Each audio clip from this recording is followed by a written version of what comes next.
Hola amigos, bienvenidos a un nuevo video del canal. En esta ocasión vamos a ver cómo cambiar el sonido de notificación de Instagram en iPhone, así que pues vamos por ello.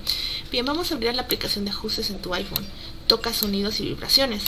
Después, desplázate hasta encontrar sonidos y secuencias de vibración. Elige el tipo de notificación que deseas cambiar, por ejemplo, tono de mensaje. Selecciona un sonido entre las opciones disponibles.